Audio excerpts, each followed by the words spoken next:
session talks about gender, and I think we are all senior enough and well entrenched in the sector enough to know the difference between gender and sex. So I'm not going to get into that, except that we are talking, when we say gender, we are talking about the socially constructed constructs, the socially attributed norms, the socially attributed roles.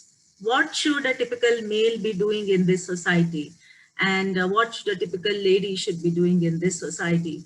Those are some of the aspects which come into play when we talk about gender.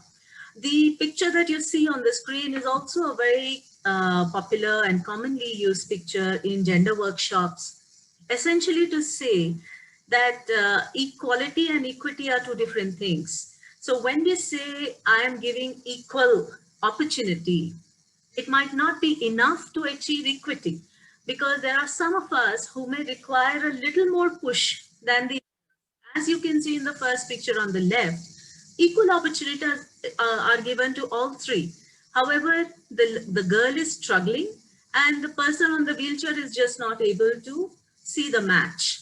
Whereas when we look at it from an equity point of view, that everybody has different needs, and therefore their needs may have to be accommodated with a little more push, a little more customization, that's when we start going towards equity. Of course, the best case situation would be when we can pull the barrier down completely, just throw it open, then we would not need any stools or any ramp, everybody can watch it. But there is a situation where you may get hurt by the football coming and hitting you. So with this note, I wanted to start the presentation that collectively we are here to work towards bringing equity in sanitation, which means we need to understand that different groups who live in a city might have different requirements, different challenges.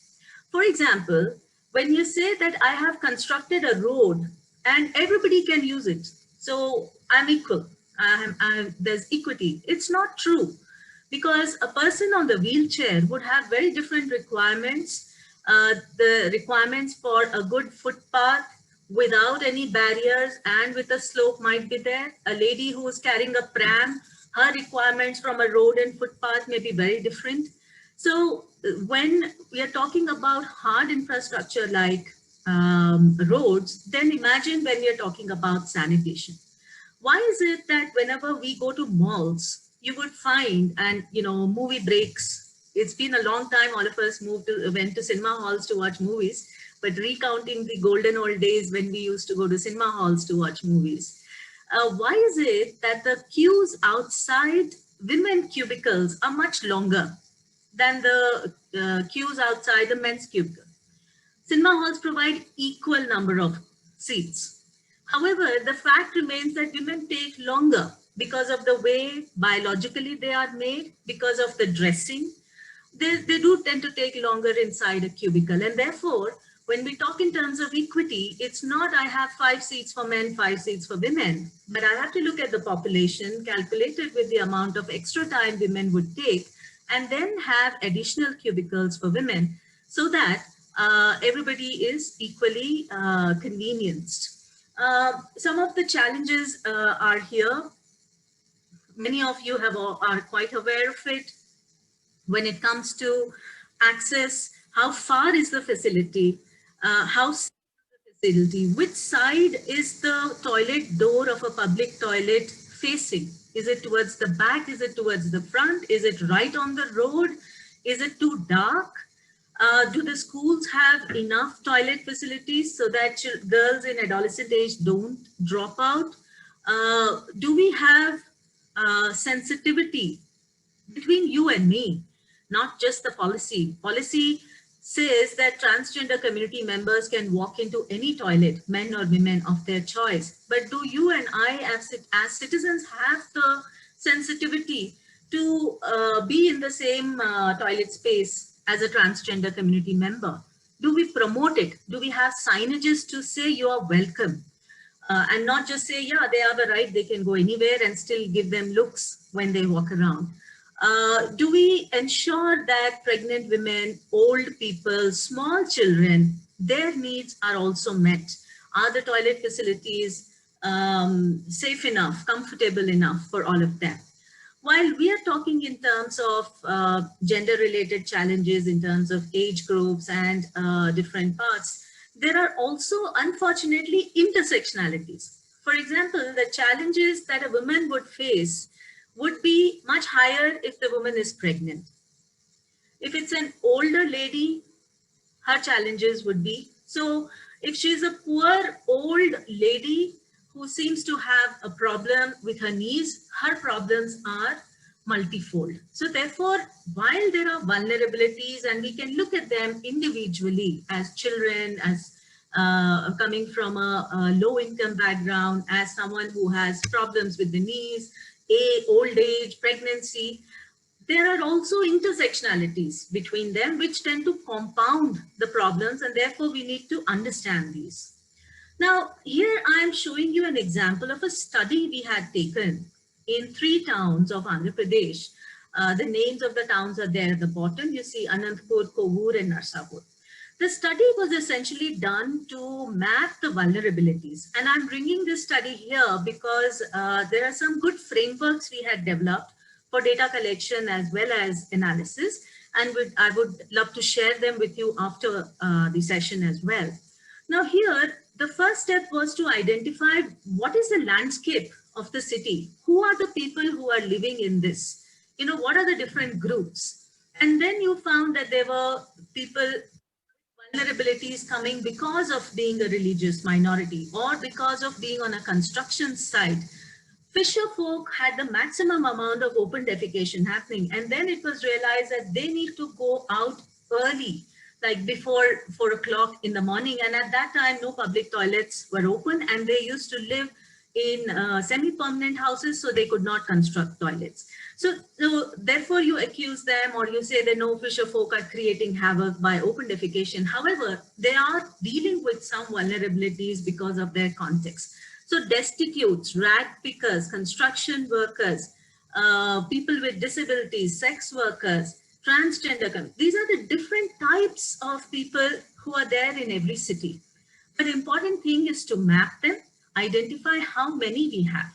Like when we went to Anantapur, the number of transgender sex workers were 1,060, whereas there were none in Kovur and Narsapur. Therefore, every city has to do this vulnerability analysis because their context could be very different.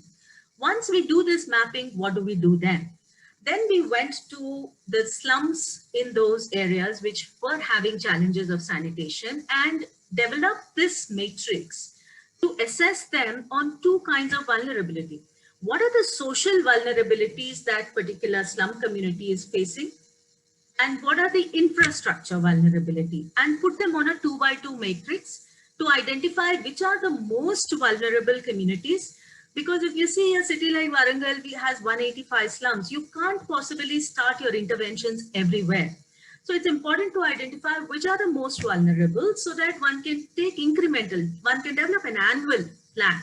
So in the social vulnerability, the elements that were taken were in terms of how literate are they, what is the percentage of women-headed households, because that also brings a lot of vulnerability, presence of marginalized communities, whether self-help groups are active and providing any support, and presence of health workers. In infrastructure, water supply, extent of water supply, frequency of water supply, street lighting, any kind of solid waste management, segregation and collection processes, roads availability, lights, availability of lights, how many people have toilets, how many are practicing OD, are they prone to flood, and do they have community or public toilets nearby? So we looked at these, and this matrix is, these parameters are developed on the basis of several existing studies, and we found them to be most useful after conducting several rounds of screening. And using that, the picture on the right side, we could map which are the high vulnerability. So if you go to the next one, and this is in the case of one of the cities, you would find the one with the dark red. They are on the high, that is high social vulnerability and high infrastructure vulnerability. And therefore, any city should automatically prioritize these. Then the next one was the medium and medium vulnerability, and then the low vulnerability or low medium vulnerability. So this helps the city in understanding. This helps in people like us taking some information to the city and saying, you must look at these. Typically, this is the next framework which I would like to discuss, and this is important because it forms a base for our next session on Saturday, which is on sanitation planning.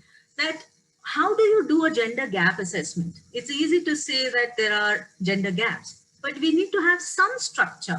This will not be a perfect structure, what I'm presenting here, but it's a starting point, and you may use this and improve it or improvise it to meet the requirements of your city better. So first and foremost thing is to get the population data. How many people are there, male, female, transgender, number of people with disabilities, number of people belonging to different communities, number belonging to different age groups. Is it a young population, old population, and number of households, how many of them are women headed, how many of them are below poverty line, how many of them are minority communities, religious or otherwise. This is the first level of data. The second level of data that we felt is very important to collect is one, access to household toilet. And that is to be taken up both for the entire city and looked at slum separately from the total separately. And that's very important. So you need to have that segregation so that one can actually assess, so that you don't go by the averages, but actually are able to capture the information for the vulnerable. Households with transgender persons, households with disabled person, how many? So understanding of toilet access in the context of households. Access to toilets at workplace, extremely important. So, and this can be done through surveys. This can be done through mapping of infrastructure within the city. Access to toilet in public places, access to toilet in schools. Do they have separate toilets for male and female in schools? And not just in that, but in sufficient numbers. So if you have a school with 400 children and 50% girls and 50% boys, is it enough to have one toilet each? What is the ratio? So if you go by the Government of India norms, then you need to follow those. So one unit toilet seat for 80 students, one boys, and one toilet unit for 40 girls is the norm that one needs to follow. So the standard norms available. Access to menstrual hygiene management. How many schools have it? How many public toilets have it? A number of days adolescent schools currently are missing, because these also eventually become your year-on-year measurement criteria and therefore indicators of success for the program that you're bringing in. How many incidences of violence have been recorded within the city because of sanitation related concerns? And that is something that becomes a critical aspect when we're talking about safety, security, empowerment, etc. The other set of data, so this was regarding disaggregated data related to access to sanitation, and this is regarding gender assessment. So in terms of education, what is the literacy rate, and both at primary as well as secondary and tertiary. Health impacts, are they different for men and women? Very important to note. Economic participation, what percentage of female are actually working outside their home? Everybody works inside the home, but outside the home. Is there wage parity or not? How many hours of unpaid work do females take over males in the house, providing care to others in the house, household chores, etc.? The other thing is in terms of representation and agency, extremely important. How many people, how many women are there in decision-making roles? What is the percentage? 1 second. In decision-making roles, how many female counselors are there? This is also important because we feel that this women population in decision-making positions will be able to influence and sensitize. Dr. Lakshmi in her session was saying, when she was sharing her comments, that it's important to sensitize people, and having a lady leader does help.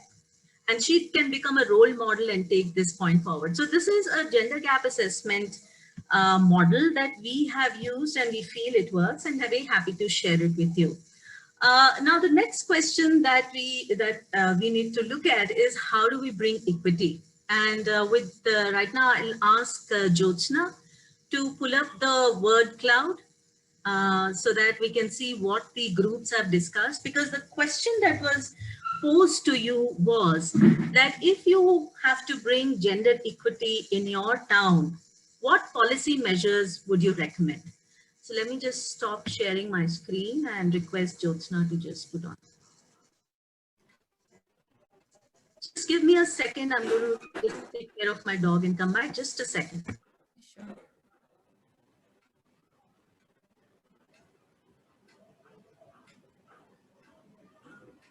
Jyotsna, is my screen visible? Yes, I can see it. Thank you.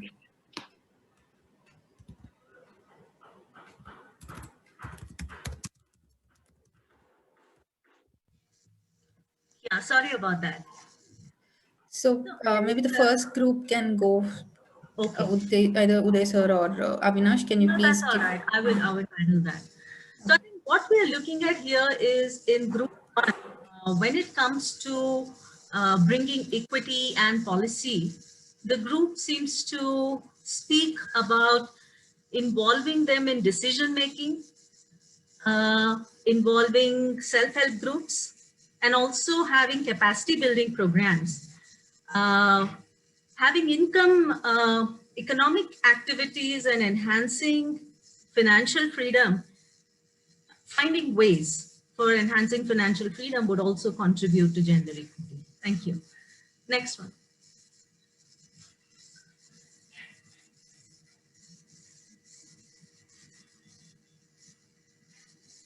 Wow. Great. So we were talking about how do we bring social inclusion, what kind of incentives, entrepreneurship, participatory model, and a gender lens. Very critical, very critical. I think this is the direction that we need to collectively think and move. Next slide, Jyotsna. This is brilliant. If you see the biggest block here is get them in positions of power, positions of decision making, involve them, develop leadership at grassroots level. Mainstreaming requirements are to see that they are there in all the activities. And I can see desludging, I can see other aspects where, but the biggest item coming out is how do you get them involved in decision? And we need structures for that. We need social structures for that. Thank you. Next one.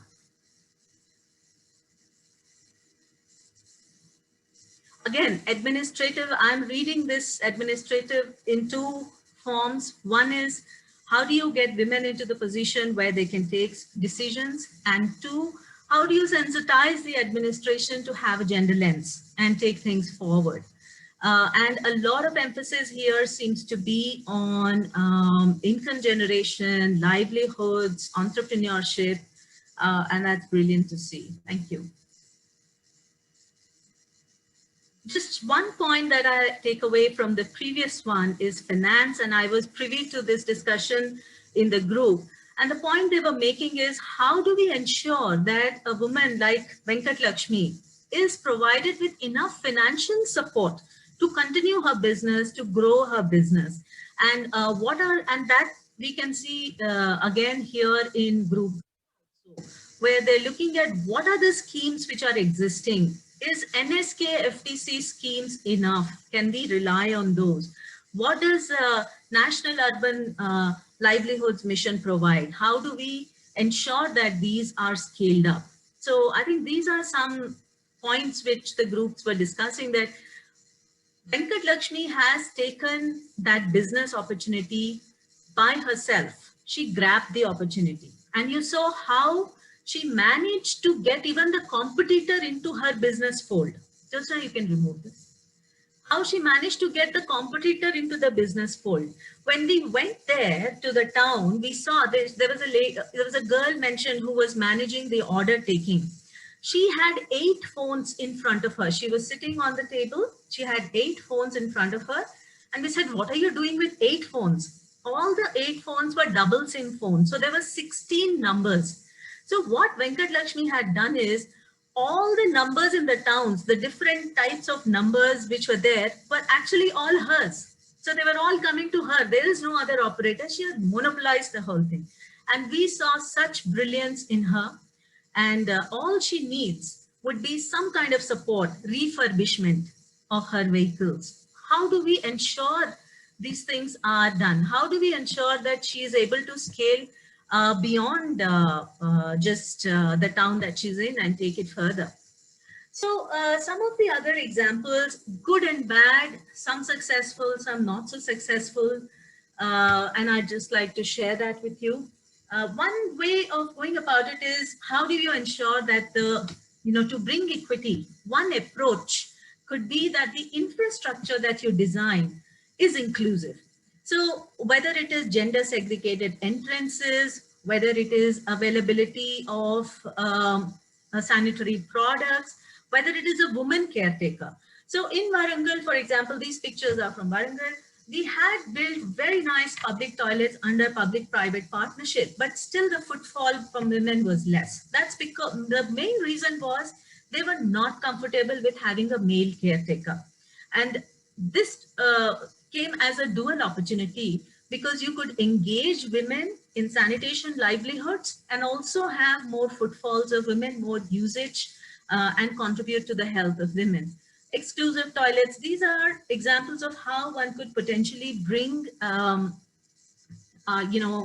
infrastructure related initiative for bringing equity.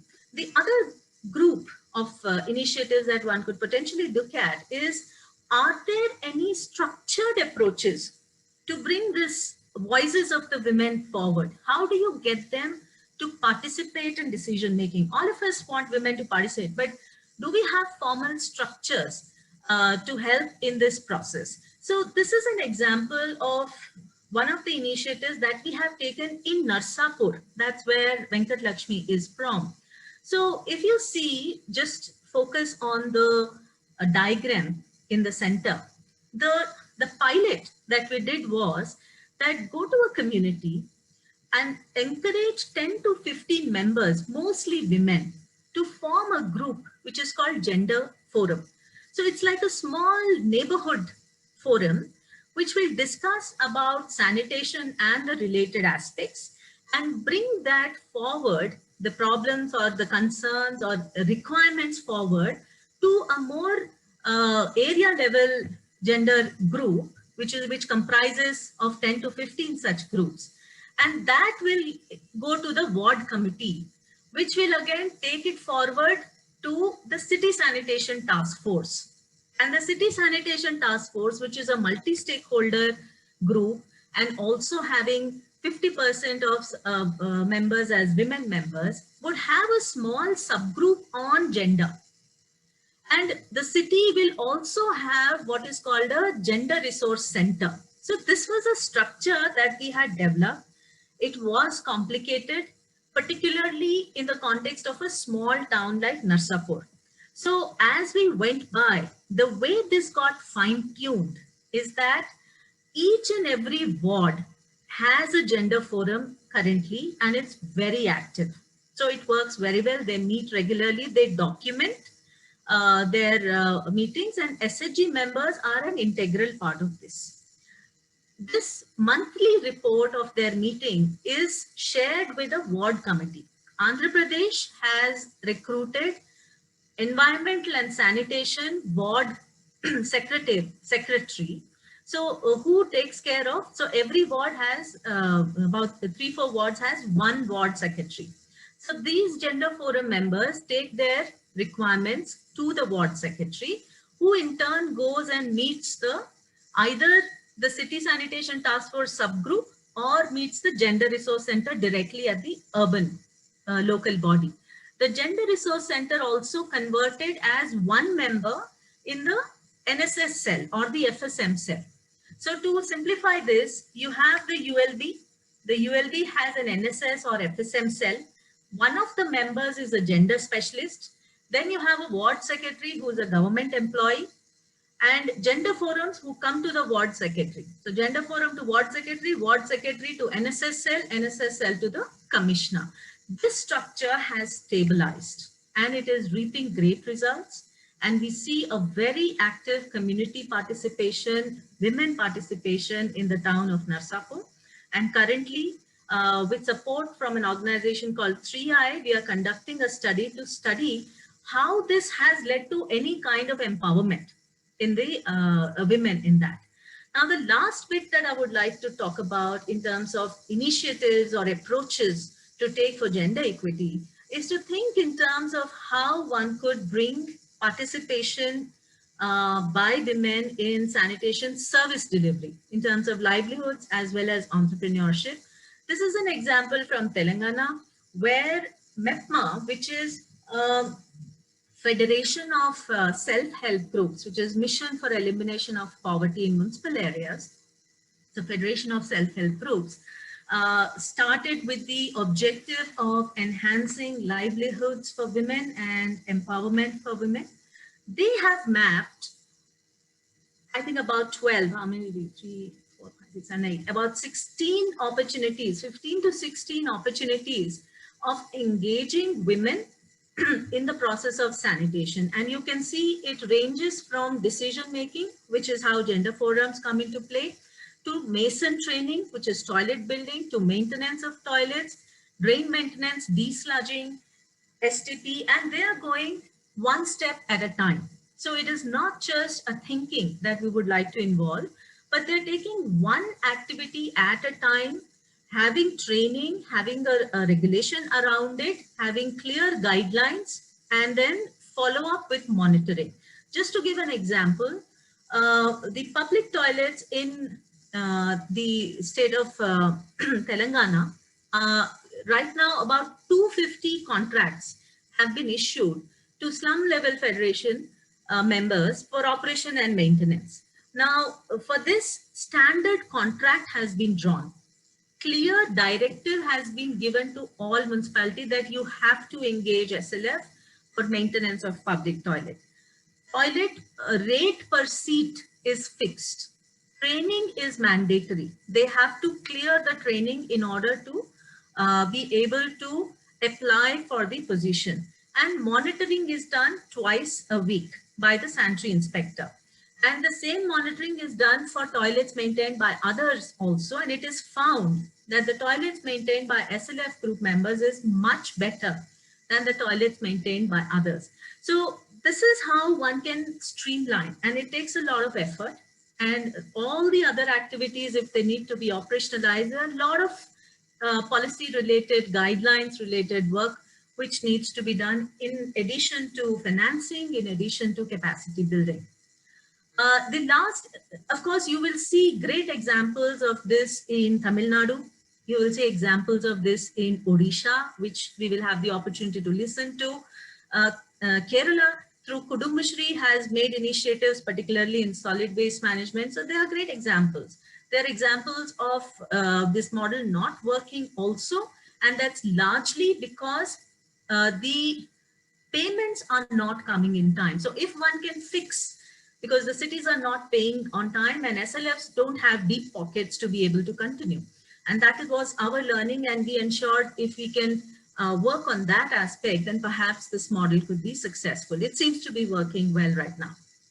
The last point from my side is also, when we're looking at vulnerability, is to see how we can have pro-poor pricing and budget. And this is something that Elise also kept emphasizing, that unless you keep the poor in mind right from the start point of planning, you cannot aspire to have an inclusive, sensitive, gender inclusive initiative.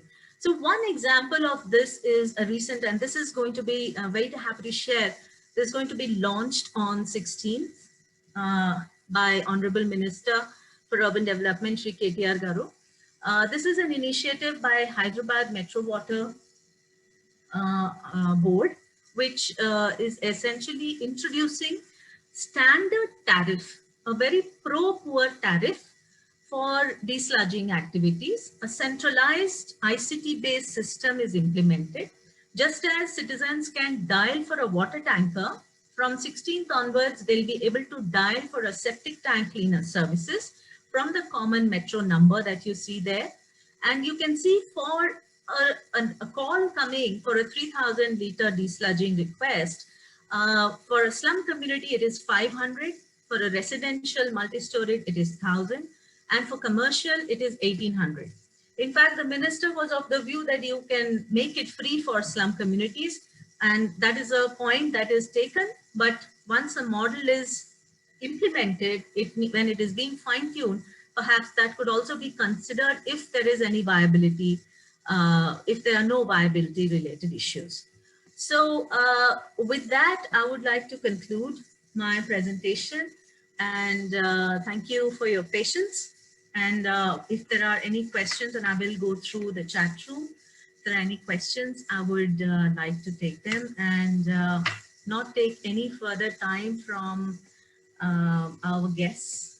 Time is, Shivil, is Mr. Mati here? Is he yet? Yes, ma'am. Sir, have came. Right. So, good evening, sir. And on behalf of all the participants in this group, on behalf of ASCII and ADPI, I extend a warm welcome to Shri Mati Vathanan, sir. He is, of course, everybody knows, the Principal Secretary of Urban Housing and Urban Development Department, Government of Odisha.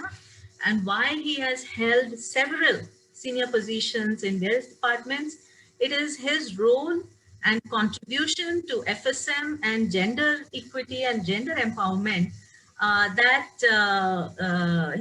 he's become known as a champion, not just in national circles, but also the international circles. So thank you very much, sir, for taking time out for us. We have participants from over 15 states in India and also from Nepal and Bangladesh. And we are keen to understand how you implemented the Odisha model. And while many states, many cities try different models, it is only in Odisha under your leadership that we have seen you have taken a very policy-oriented, structured and scaled model. So over to you, sir. Thank you very much once again.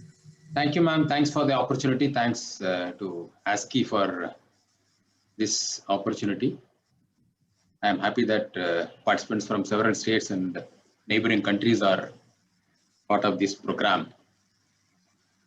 So, can I make the presentation now? Yes, can I share the PPT now? Yes, sir. Okay.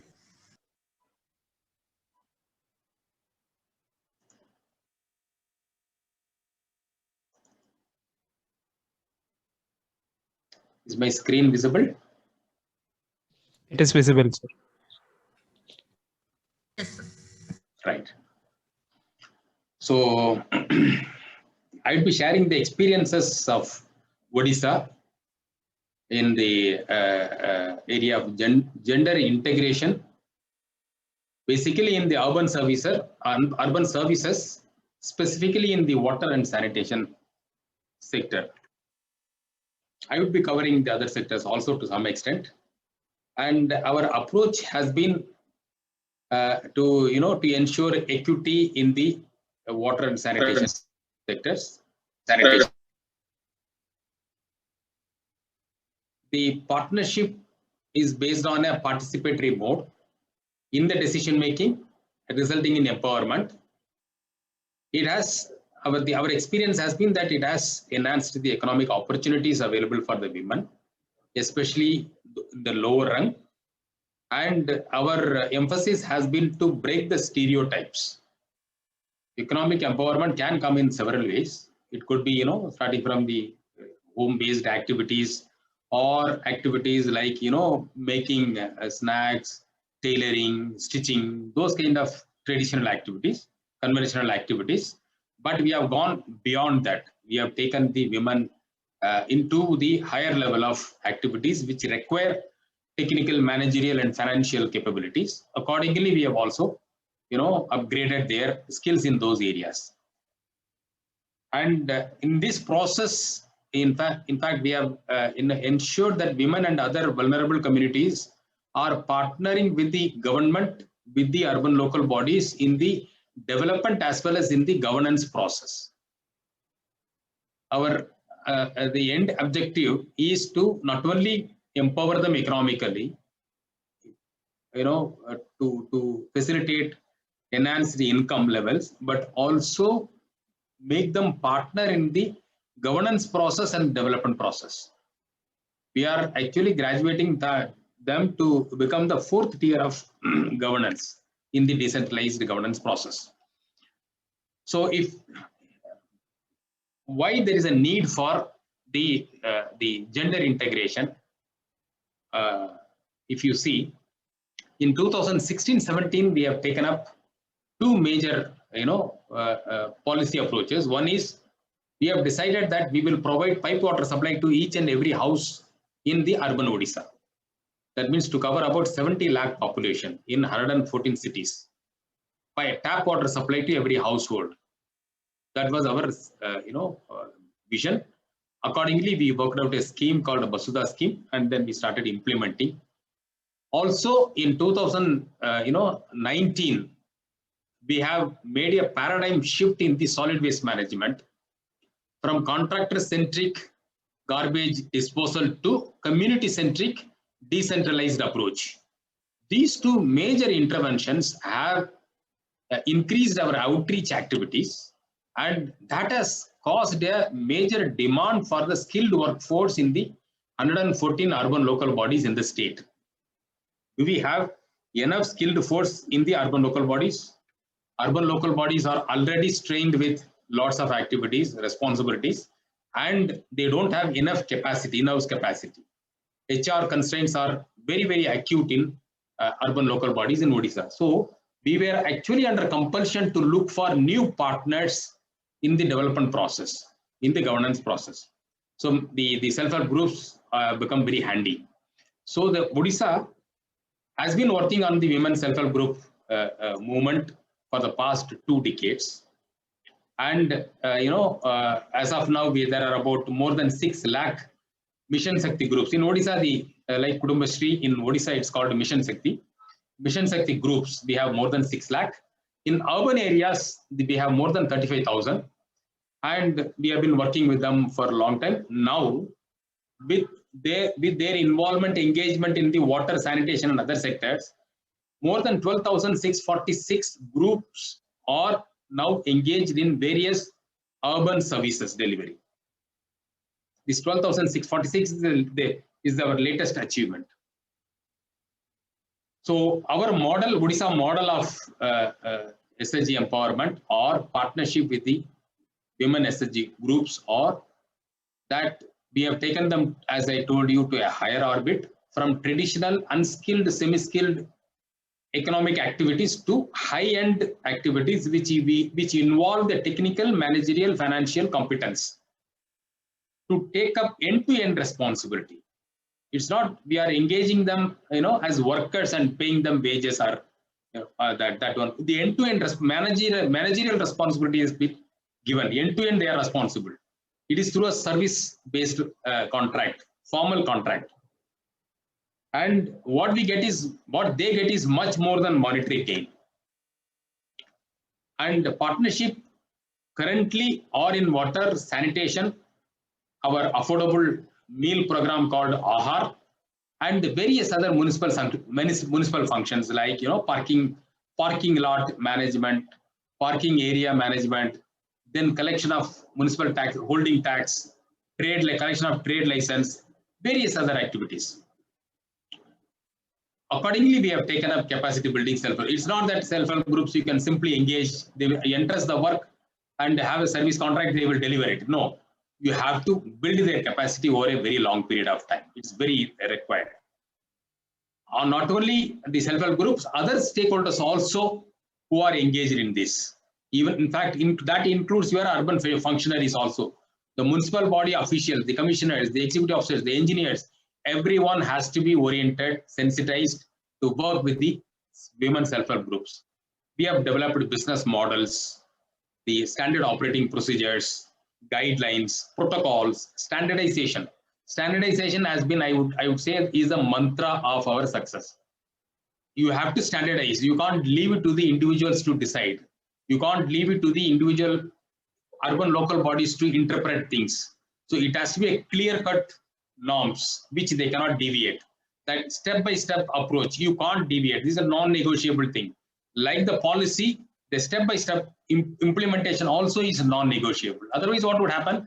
There are vested interests in the systems. They are against this because they are over a long period of time. They are very, very comfortably in dealing with contractors, working with that kind of middleman who takes economic activities to high-end activities which involve the technical, managerial, financial competence to take up end-to-end responsibility. It's not we are engaging them, as workers and paying them wages or that one. The end-to-end managerial responsibility is given. End-to-end they are responsible. It is through a service-based contract, formal contract. And what they get is much more than monetary gain. And the partnership currently are in water, sanitation, our affordable meal program called AHAR, and the various other municipal functions like parking lot management, parking area management, then collection of municipal tax, holding tax, collection of trade license, various other activities. Accordingly, we have taken up capacity building self-help. It's not that self-help groups you can simply engage, they entrust the work and have a service contract, they will deliver it. No, you have to build their capacity over a very long period of time. It's very required. Not only the self-help groups, other stakeholders also who are engaged in this. Even in fact, that includes your urban functionaries also. The municipal body officials, the commissioners, the executive officers, the engineers, everyone has to be oriented, sensitized to work with the women self-help groups.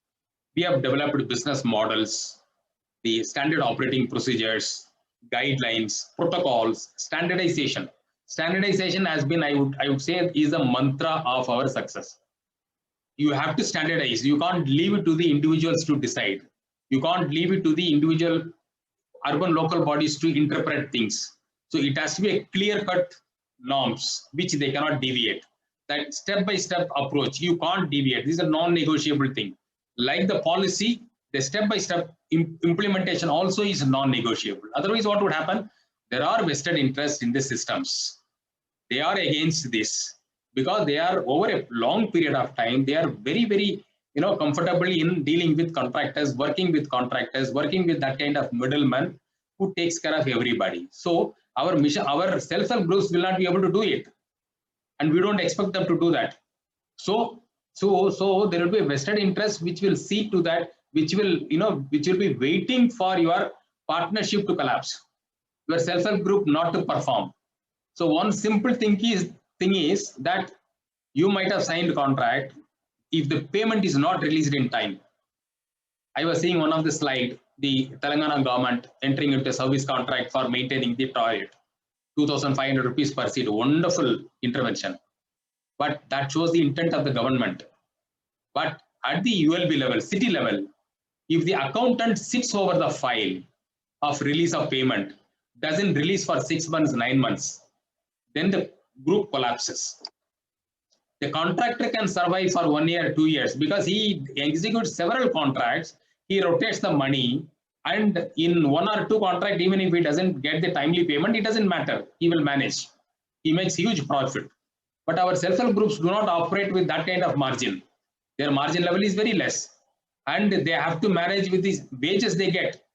So if you withhold their payment for 6 months, you can kill the self-help group and you can kill the partnership.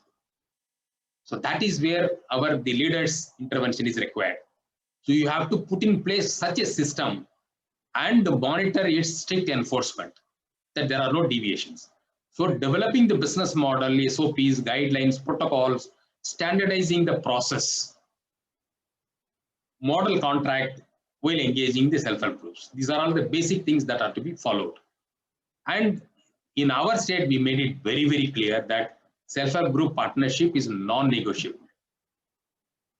It's not an option. It is the only way of doing it. You can do it only through partnership with self-help group and no other way. If you don't find a partner SHG, then you need not do that work.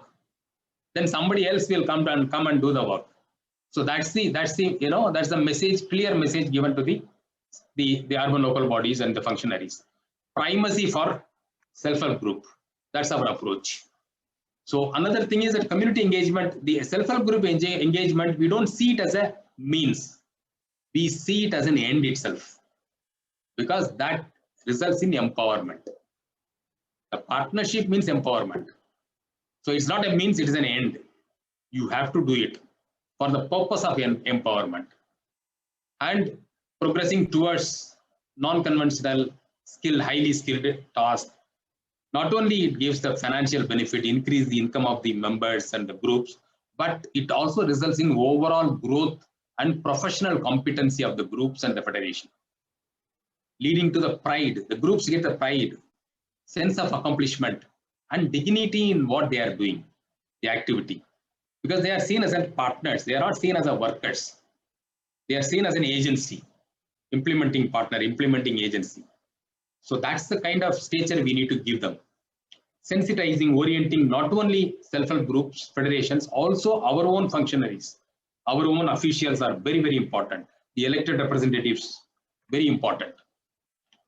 So we'll start with some of the examples from Odisha.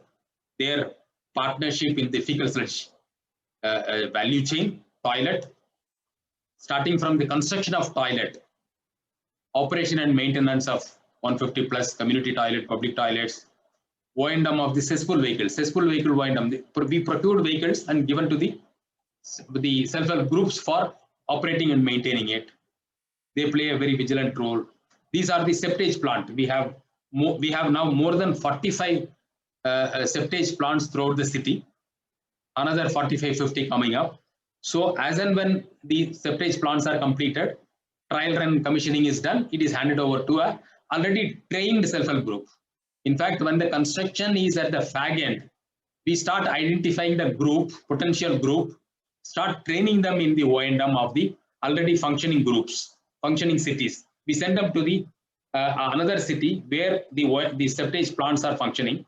We train them, hands-on training. Then once the commissioning is done, then it is handed over to them through a service level contract. You can see the photographs where on the left-hand side corner, top corner, you will find Commissioner Katak handing over the signed contract with the transgender group.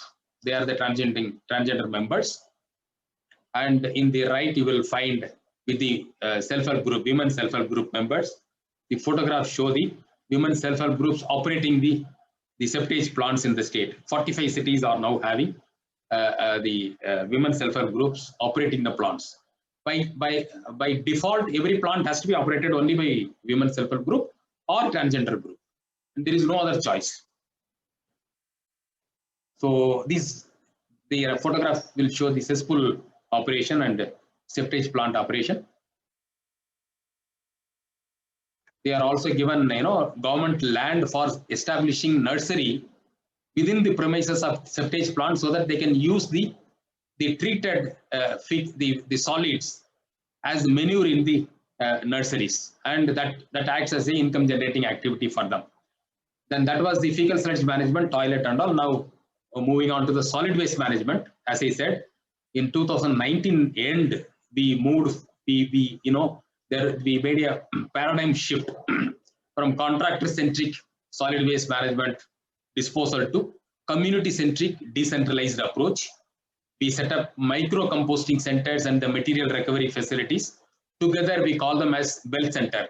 They are co-located. The micro composting center is for treating, for composting the wet waste. Material recovery facility is for segregating the dry waste to saleable and non-saleable. Both the facilities are co-located. Together, we call them as well centers. And for a 7,000 population, we put up one micro composting center and MRF, one well center. And depending upon the size of the city, we have more number of well centers. Now we have completely migrated. The state has about 250 micro composting centers and material recovery facilities.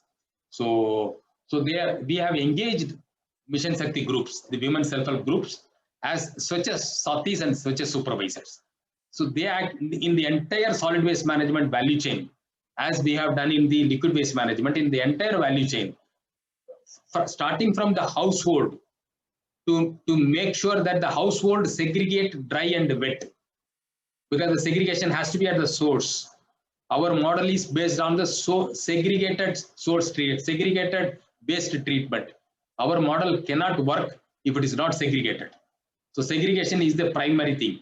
So we engage the Swachha Sathi, the self-help group, at the community level to bring about behavioral change at the house level. So they act as the change agent to ensure segregation, and then segregated transportation to the micro composting center. Then it is composted there. The micro composting center and the material recovery facilities together, as I said, we call them as well center. They are operated and managed by the Mission Shakti groups.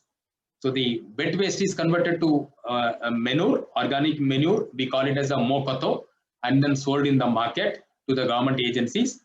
And the dry waste is segregated to saleable, non-saleable, and then sold to the market.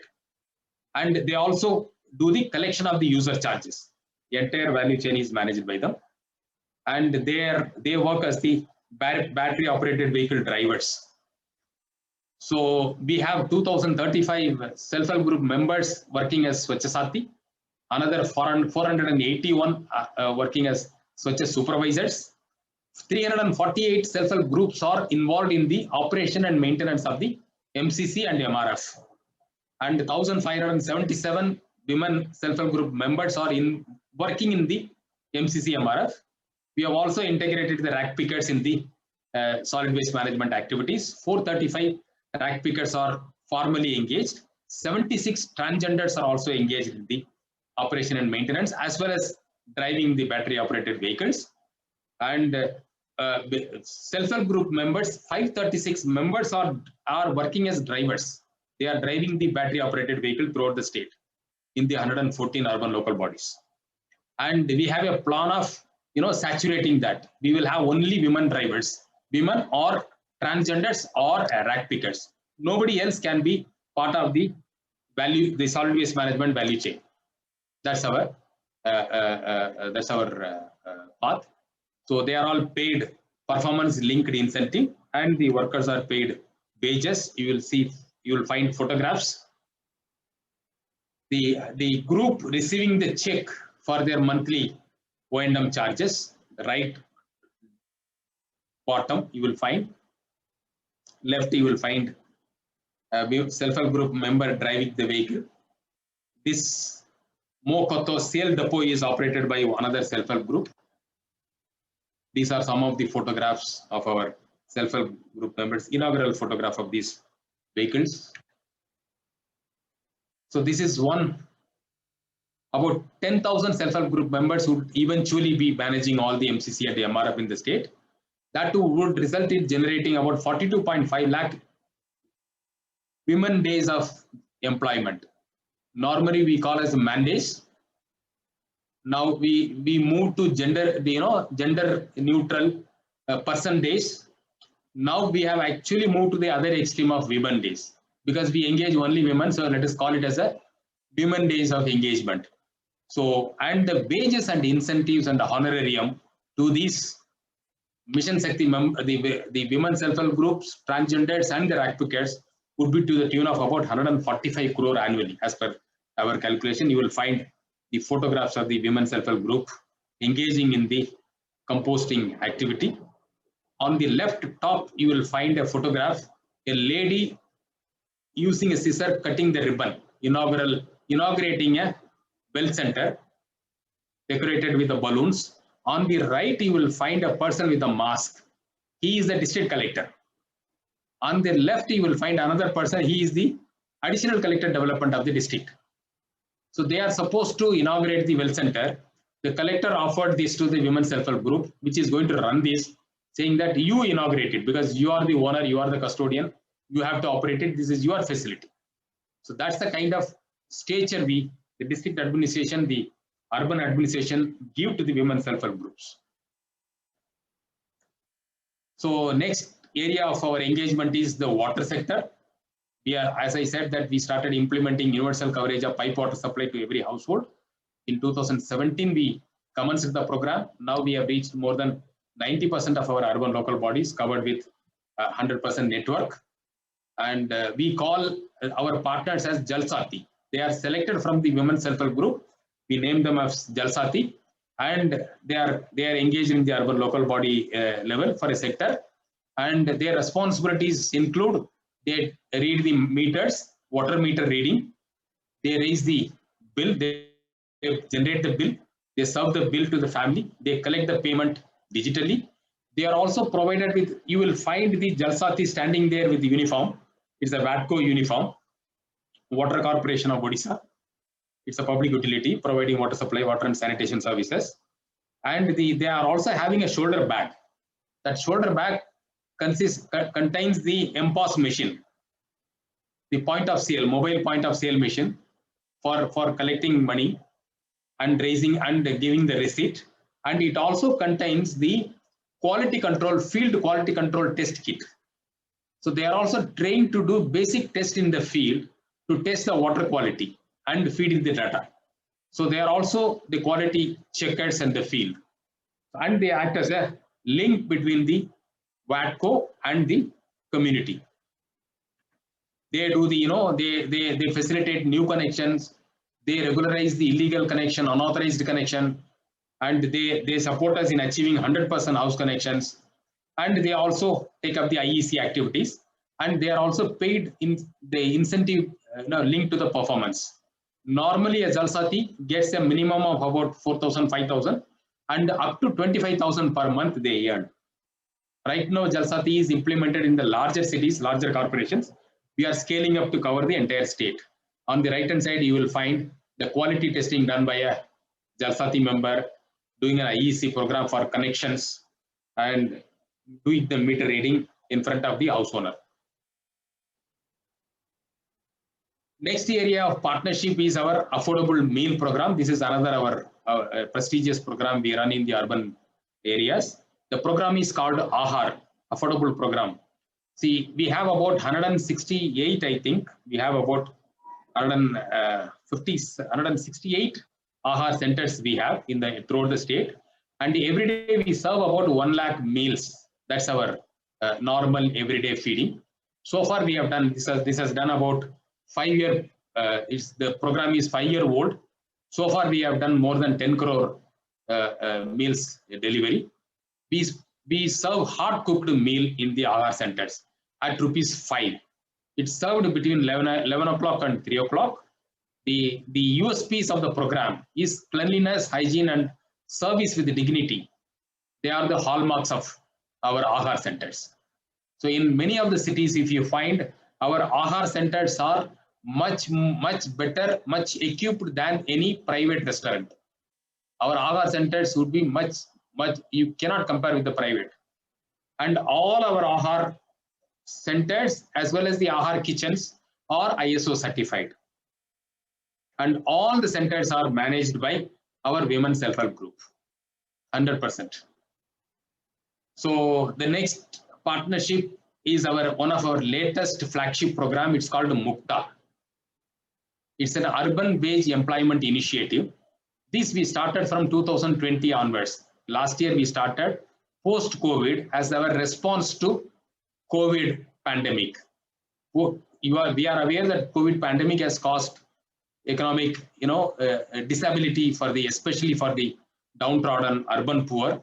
So to support them, to provide wage employment opportunities during the lockdown period, subsequent economic down period. So this program has been launched by Odisha state. Odisha is the only state first state which has come up with as a rapid response to the COVID pandemic.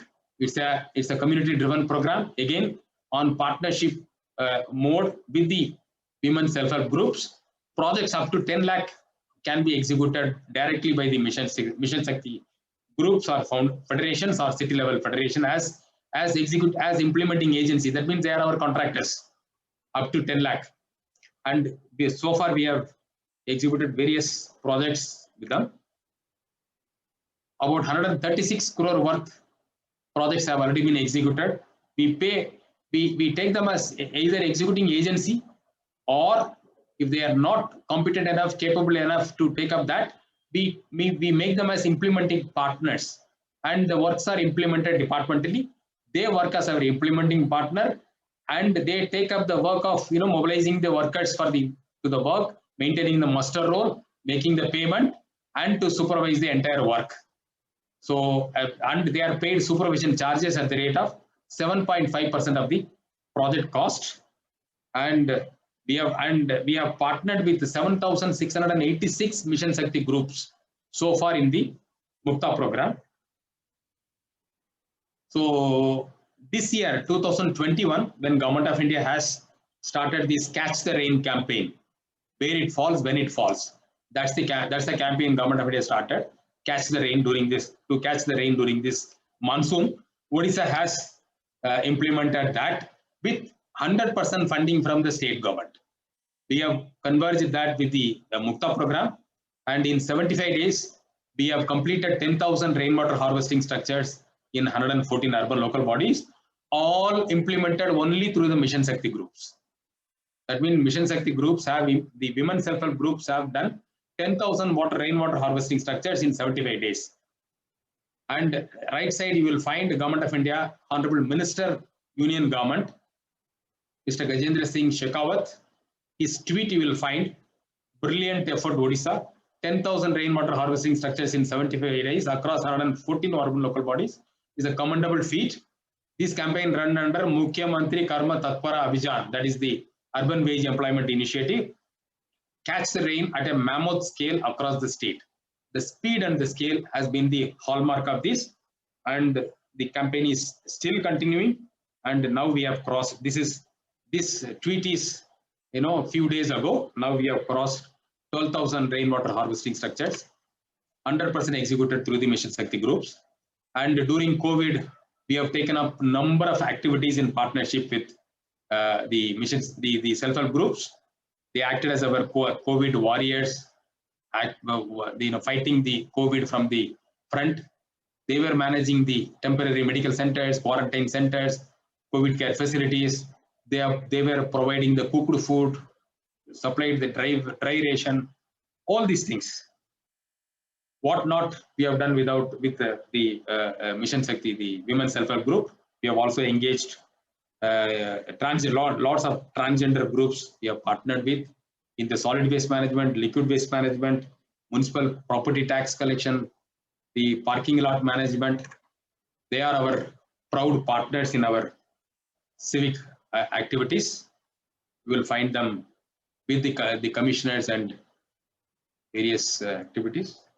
This we have engaged about 100 transgenders and physically challenged, those who are spinal injured, wheelchair bound, spinal injured people in our urban local bodies. Our class 4 assistants recently, just to provide not only a job for them, it's a life for them. So these are the experiences I brought from Odisha. Now it's open for question. Thank you so much, sir. Of sharing. Yeah. Yes, sir. I request Mr. Yes, madam. Sujoy to start. He has 3 questions, sir. Mr. Sujoy, would you just like to open up the mic and maybe ask all the 3 so that he can respond? Yes, thank you. Thank you for this, and thank you, Mr. Madhivatnan, for this. I am Sujoy Majumdar. I am from UNICEF Delhi. I am basically an Indian Forest Service officer from Madhya Pradesh cadre, now working with UNICEF. I could not meet you in my visits to Odisha, but my colleague there, Shipra Saxena, keeps on speaking about you. And thank you for this urban-rural convergence initiative, which you have picked up also. I will come to my questions. A very impressive presentation and very inspiring work, I must say. 2 or 3 questions that I was asking. The first one is a quick one. I'll go through quickly. One of the issues we are seeing in that in works which handle with fecal sludge, there have been experiences that people from a particular community are being given that work. And this is some of our experiences across other states. It will be very interesting to hear from you how you managed to solve that issue. That it is not only one caste or one class which gets that kind of work. That is one thing. The other thing is that all your experiments you made and all the experiences were very impressive. I just wanted to know the extent of state budgetary support that you had to give. Was it within the budgets that you could normally make available to include the SHGs? I was very happy to see that the amounts that you are giving are quite significant. You know, you are giving 4,000 per month and 10,000 per month. Very good amount of figures. So whether that was enough, because I don't know what is the collection charges and user charges, whether that is enough or what kind of budgetary support. And the last point that I wanted to make is that one of the things we have observed in rural areas is that rural sanitation workers, Swachhagrahis, are not being given their honorarium in time. Invariably across states, whether it is Madhya Pradesh, I'm not blaming states. What I'm saying is bureaucratic processes are such that the BDO or the officers involved do not release the bureaucratic payments in time, and Swachhagrahis are not paid for months at end. How did you solve that problem that all the ULBs engaging with their SHGs release the payments in time to the community? Thank you so much. Over. Sir, actually, I've lost track of the questions. One is that first, there were several questions. Yes. First question was the septage. Yeah, caste-based. Caste-based, yeah. Right. How did you avoid that? That was the first question. The second was government budget. And the third was, how did you make financial payments? Timely payment, sir, for SHG group has right, right, sir. I will answer all these things, all the three. Sir, the particular caste community is engaged in this. Traditionally, they have been engaged. And especially the manual scavenging, or now we can say that there is no manual scavenging officially, but manual scavenging exists and they are involved in these scavenging activities. So whether we officially accept it or not, manual scavenging exists. That's the reason that people die in the septic tank and the sewer lines. That's an evidence, right? So one thing is that should we bar that community and open up this activity for all other communities? That means there is an informal reservation for this particular one, because this activity is 100% done by that particular community, right? So there is an unofficial reservation for that, right? So you open it up, then they are left with no other activity, right? Unless you take care of them, you provide education, good quality education, upgrade their skill, and engage them in alternative avenues. Then even this activity which was available for them is being deprived. They are denied, right? So without upgrading their children, without taking care of their children, you cannot deprive them of this just because one community is there.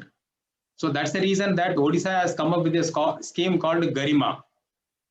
Garima is a scheme for providing safety and dignity for the scavengers, the sanitation workers. We have not called them as scavengers, sanitation workers.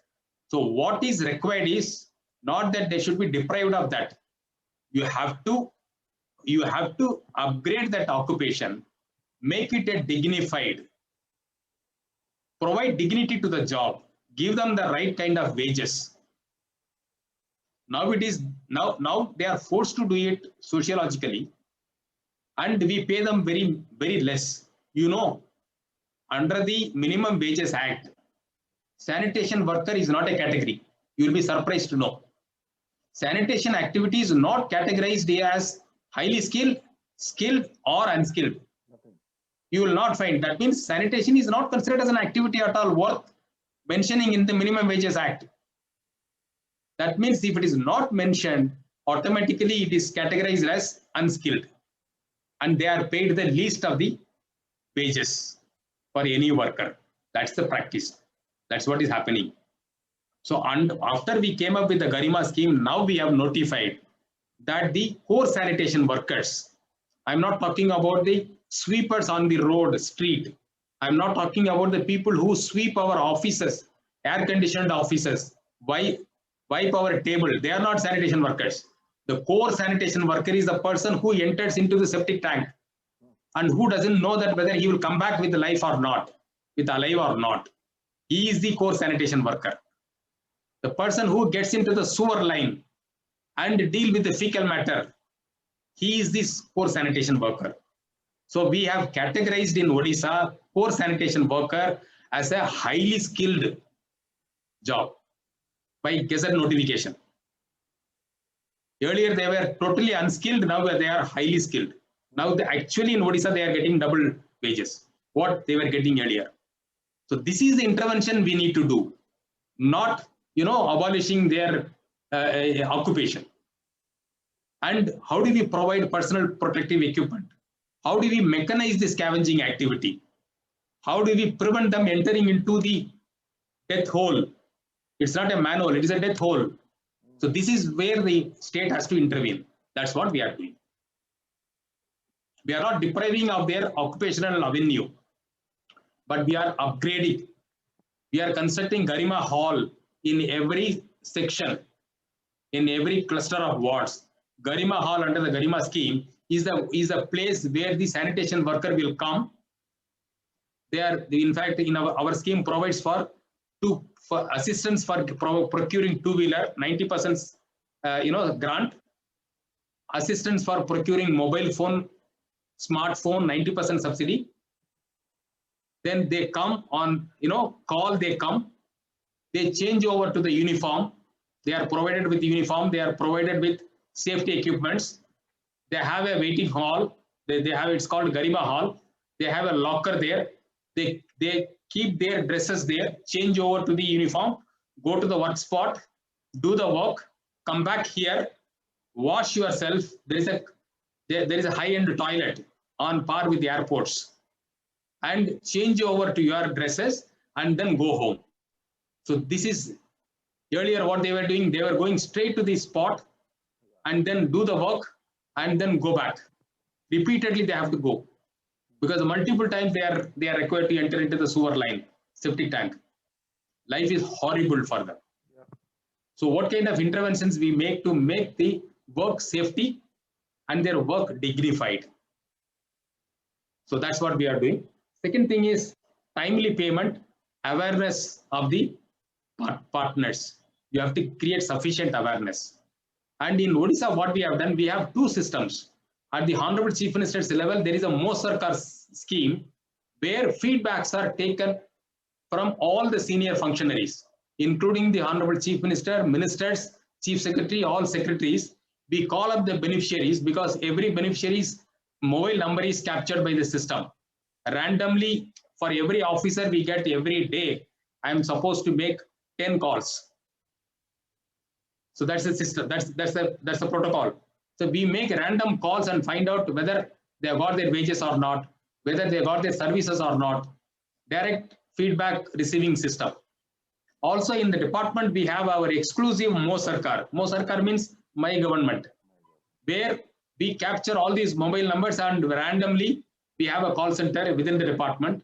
There are 4 executives calling up all these numbers random basis and find out, and the screen will tell in which activity they have been engaged.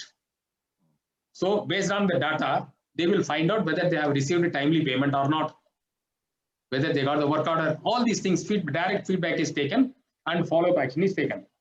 And if there is any issue, then the concerned officer is taken to task. Many police inspectors have been suspended based on the complaint received from the public under the Mo Sarkar scheme. Many executive officers have been suspended by us, departmentally proceeded. Many JEs have lost their job because of this feedback. So that has created that kind of fear, and they know that any public feedback can be taken. Any public would receive a call from the system, and direct feedback would be taken. So we also have a proper monitoring mechanism and feedback receiving mechanism directly that would ensure that these kind of issues are resolved. The third is the government budget. Government budget, state has been very, very kind. Hello? State has been very, very kind to Hello? this. So we have got whatever budgetary support we wanted, and we were the first one, that which implemented the FSTP, septage as a sanitation activity, And right from beginning, we never faced any budgetary constraints. State has been very, very liberal in supporting these activities. Thank you so much. Thank you for this answer. So there are a lot of questions, so I'm going to add just a sequence. May I request Ms. Shweta to please ask her question? Thank you, Dr. Malini. Good evening, sir, and great leadership and great learning from Odisha. My name is Shweta Patnaik. I work with UNICEF in Chhattisgarh. I have my colleague Biraja Satpathy, who has spoken a lot about you and the AHAR Yeah, program. She was our lead member in our team. Yes, and she speaks She's a the lot. one. Sir. I made a presentation on AHAR program, affordable feeding program. She is the one who made it actually. Yes, sir, and She was one of the architects. Has always spoken about your inspiring leadership. Sir, I our think she is question. on this For call that also. I sake, think we she is hate- here. We She's hate here in this UNICEF. We hate UNICEF for that sake. And Yeah, she's here yeah. on this call, sir, so They she poach can upon- hear I'm, you. I'm seeing her. They poached Odisha, from Odisha. We lost a Yes. great resource. Yes, and our win here. So our question was, is there a MOU between the ULBs and the Mission Shakti to engage the SHGs? And or is there a The policy, MOU? you don't need an MOU, madam. It's a policy of the state to engage, to have Mission Shakti group as our partners. Okay, sir. And today we had a coordination meeting between the two departments to review various activities. So we only have this contract with the self-help groups whom we engage. Okay, sir. don't That was have my the next department. question. So you have already answered it, sir. Thank Yeah, you. we sign contracts, proper contract, which are legally enforceable. They are not MOUs. They are legal document, Okay, legal sir. instrument. Thank you, sir. That will help us to adapt that same to our state here also. We have standardized most of the processes and documentation, so that it is easy for the downline. When you want to scale up with speed, all these things should be readily available for anyone, so that they don't apply their mind. Simply adopt it. Thank you so much, sir. Thank you. Thank you, ma'am. Birija ji, would you like to? Okay, thank you. So nice to hear all the programs, sir. It is like it was a flashback for me, the work we had done. So actually, Odisha has taken it from the gender sensitive to the gender transformative. Like I think I can see ki it is like one of the best initiative taken in anywhere in the state, in the country. So, sir, one question just for you, sir, because we have done a lot of activities with the Mission Shakti, and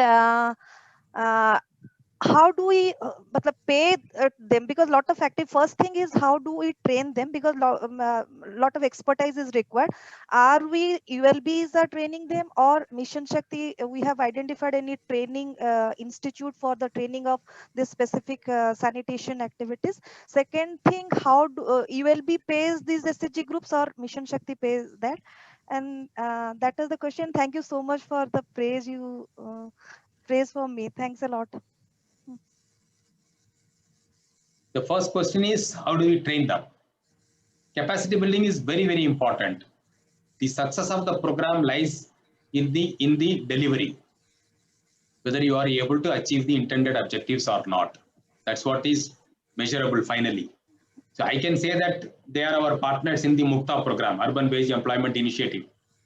But unless I deliver the outcome, the output, so that's the reason I have shown that slide, where in 75 days we have completed 10,000 rainwater harvesting structures.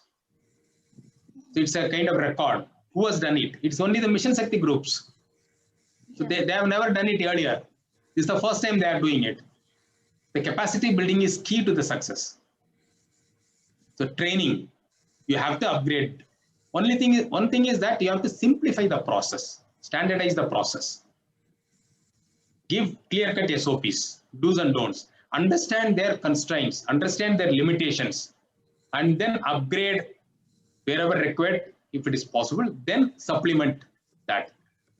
So in this also, we have taken up extensive training program. So see, we also didn't have much experience in rainwater harvesting structures. So we signed the MOU with the CSE Delhi, Center for Science and Environment Delhi. So they are our knowledge partner. So they trained our core engineers. Say, for example, about 50 of our engineers have been trained by CSE. That was a 3 months, 4 months period earlier. Those 50 engineers of the state level have trained 250 engineers across the urban local body. That 250 engineers in turn trained about 7,500 self-help groups. That is how it travels. The knowledge can be transferred. It is not that CSE Delhi cannot train my self-help group members. Yeah. It's not possible. So CSE can train only the state level resource, master trainers. Those master trainers in turn has to train the ULB level master trainers. Then in turn ULB level master trainers are our engineers and our community organizers in turn train the self-help groups in that particular ULB. That is how in a pyramid form it has percolated. The capacity has percolated. That is how within 7 days we could do that. So we take up extensive, whether it is solid waste or liquid waste, any activity, training is key. Upgrading their capacity is key. We have to realize, and we don't get from outside because it's all our own scheme. Our people are experts in that. Nobody else can teach better than us. So we select key resource person from our own team. So we develop actually we also know, see, apart from this, we also implement Jaga Mission. Jaga Mission is our slum improvement program.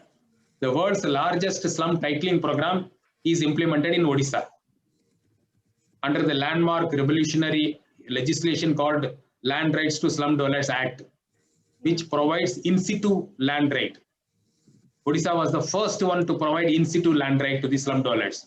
Punjab followed Odisha. Now Punjab, Odisha and Punjab are the only states which have granted in situ land rights to the slum dwellers.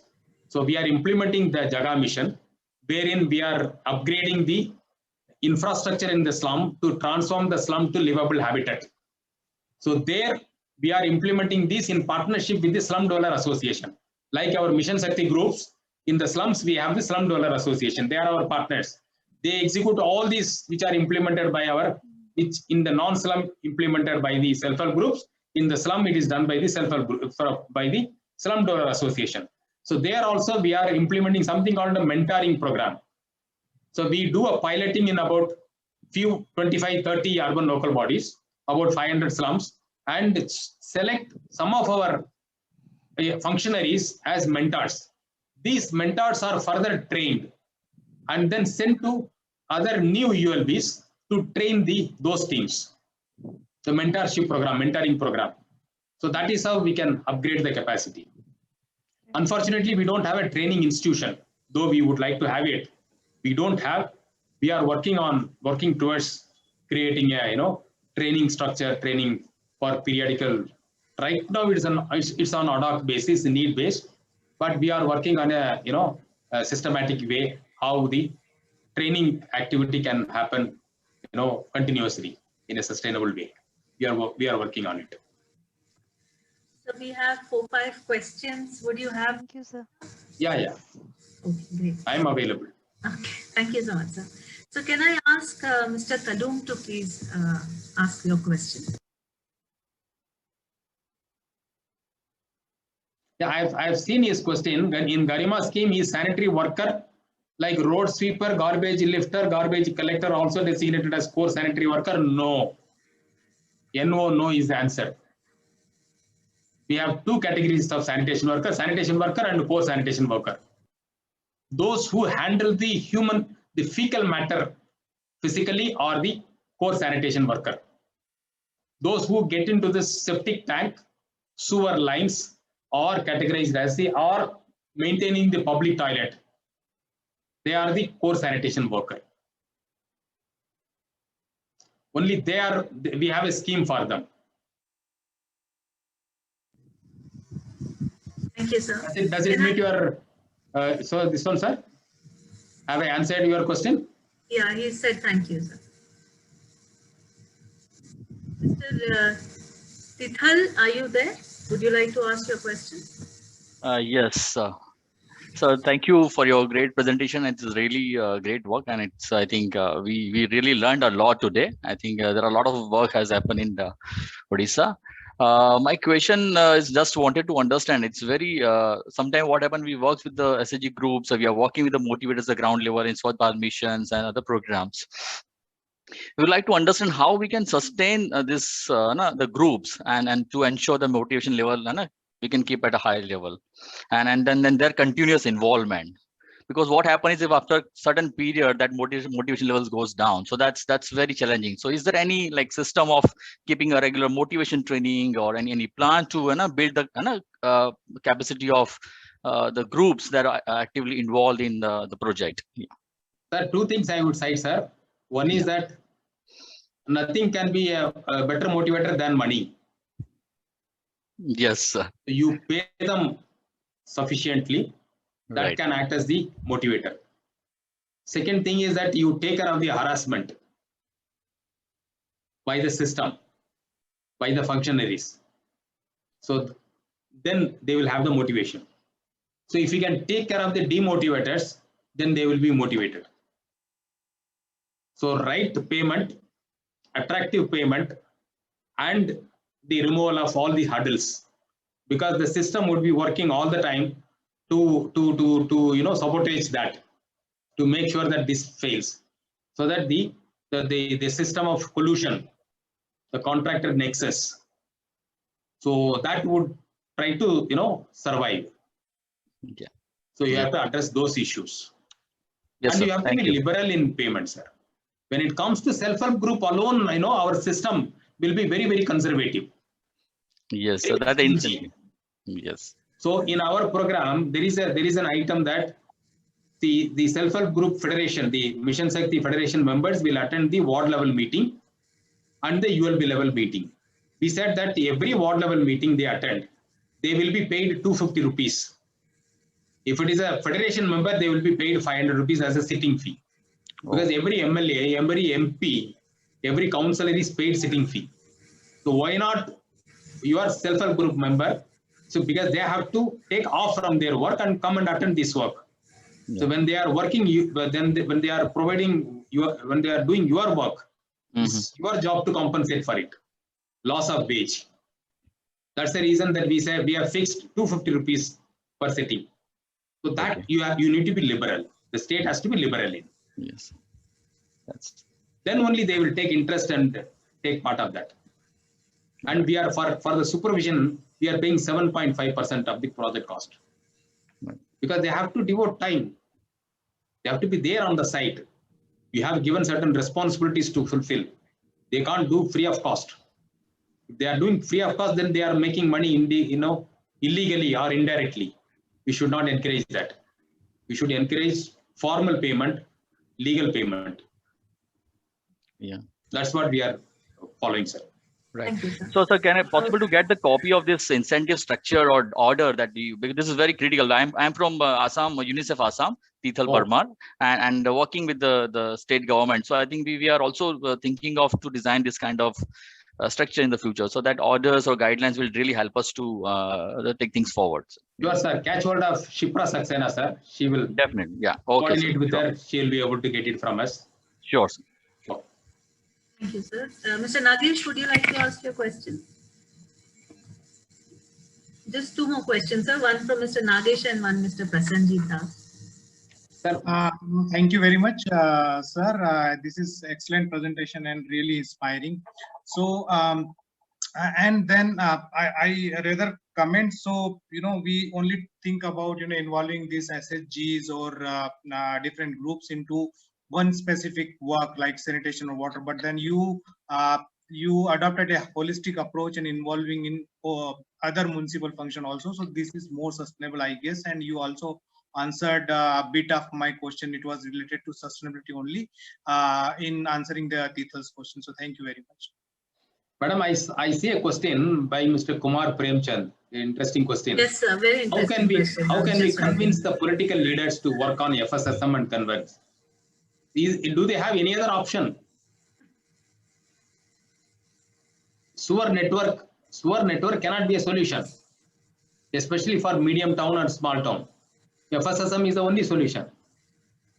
Say sewer network it's a very high capex and very long-term gestation. Takes more than 5 years. No politician can live to his term to see its commissioning. It's not possible. So and you have to tell what is FSSM. Many people don't know. They oppose FSSM because they don't know what is FSSM. So right exposure, if you can give the right exposure, then they have no option other than accepting that. So we never faced any difficulty in any of our 114 urban local bodies. Because otherwise what happens? Otherwise everywhere you have the septic tank, on-site sanitation system. You have the cesspool vehicle, but you don't have the FSTP. They were actually draining out in the outskirts, and that was mixing in the river, and then you were getting back that water and drinking it. That is what was happening. You just highlight that, they will agree for FSSM. That's the easy way, and it doesn't cost more than 2 to 3 crores, and the implementation period is within 1 year, maximum 1 year, and land requirement is so less. You can locally manage it. What else? There is no alternative to FSSM. So there is one question from Mr. Amin. What is the key to all this happen in Orissa? So what is it? Is it Mr. Bhativatan sir, or what is the key? The key is the huge political will, sir. The political leadership. That's the key factor behind all these things. The credit goes to our Honorable Chief Minister Naveen Patnaik, who is making all these things possible. We are just tools in his hand. His vision we are translating.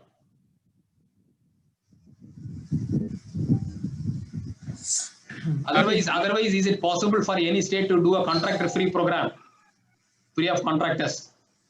Because in many places, the projects are taken up for contracts only. It's all contract-centric projects, right? So we design and implement contractor-free program and only community-based. So unless you have a political will, very strong political will to support these kind of pro-poor, pro-people, people-centric activities, these things are not possible. So he drives from the top. Dr. Mali, any other questions? Yeah, did Mr. Nagesh complete his question? And yeah, he did. Okay, then we have Mr. Prasenjit Das, and I think I'll scroll down the chat to check if I missed out anyone. Mr. Das, would you like?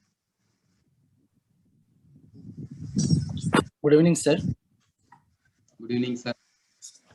Sir, it was a very inspiring presentation. Sir, I would like to ask something like, is there any separate department or board available in Odisha to see after those public health engineering related works, sanitation related works?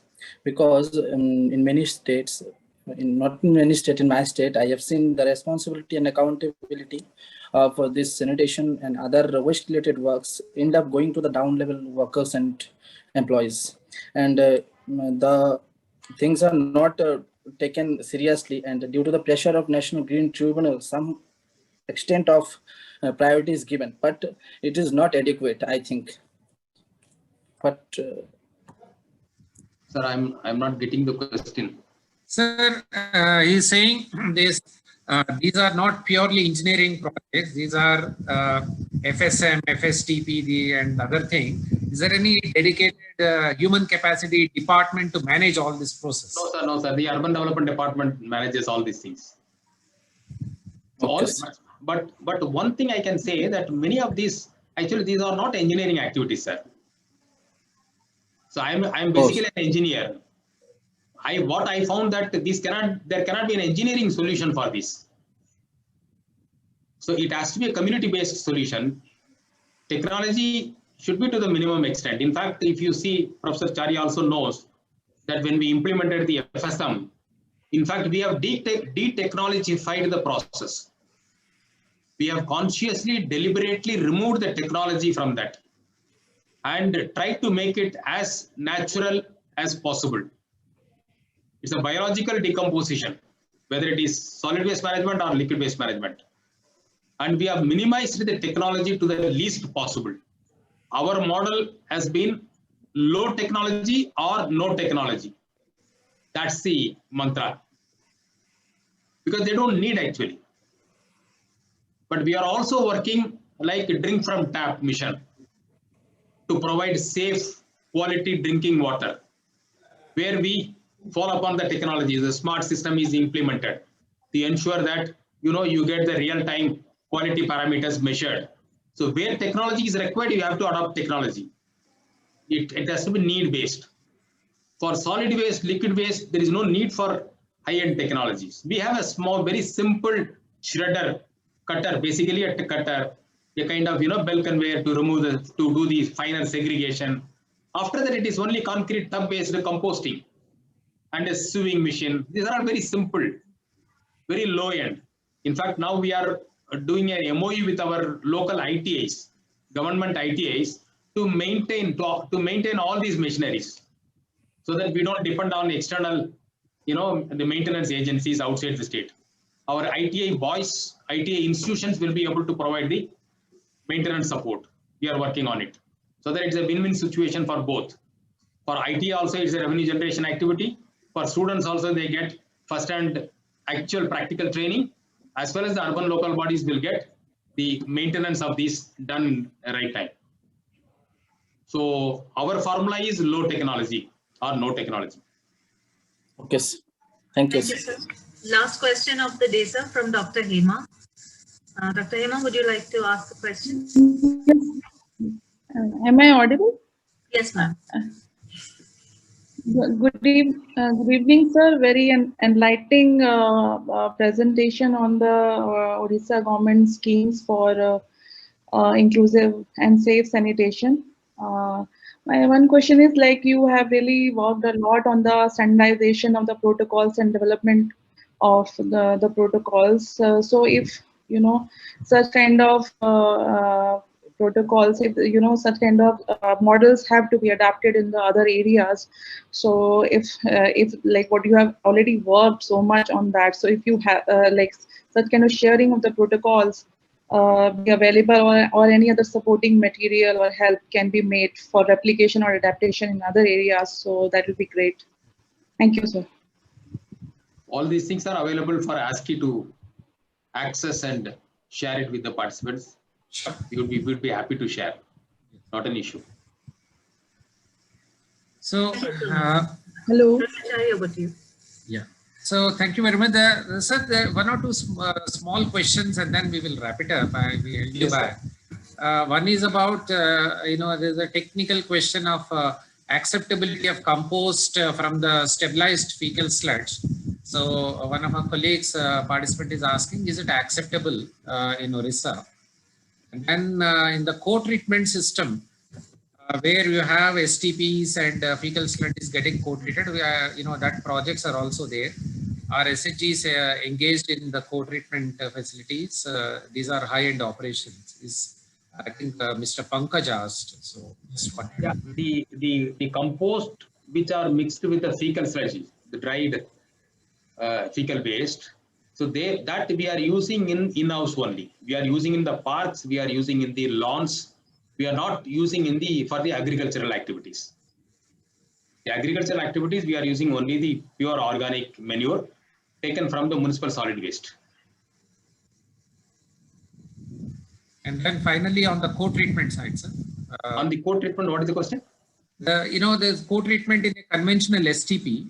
Sometimes we use. So are these co-treatment facilities also given off to SHG groups, or is it still with the department engineering? No, the co-treatment is that in STP we have put up a fecal sludge, and the last stage is co-treated in the sewage treatment plant. The sewage treatment plant are run by it is on EPC mode, and with O&M contract for 5 years. Yeah. The construction agency runs it. It is that period.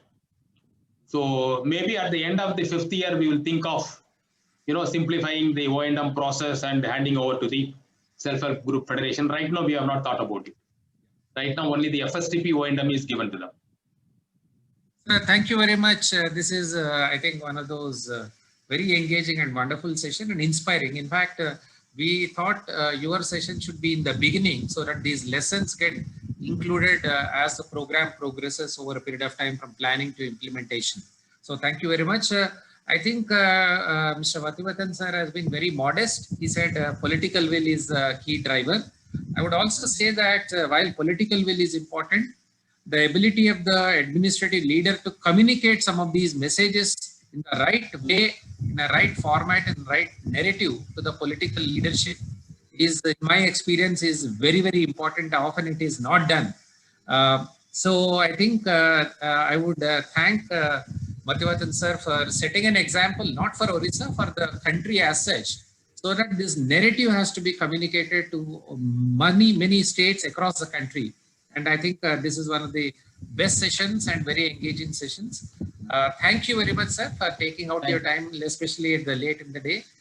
Friends, we will share all this material with you, and this presentation, as he has kindly shared with us, will circulate this material, and we will also share the rest of the documents he has brought out as part of this, and many of them are with us, so we will share with you. Thank you very much, sir, once again for taking out your time. Thanks for the opportunity. Thank you, ma'am. Thank you so much. Thank you very much. Thank you. Thanks to all. Thank you, sir. Thank you so much. Yeah.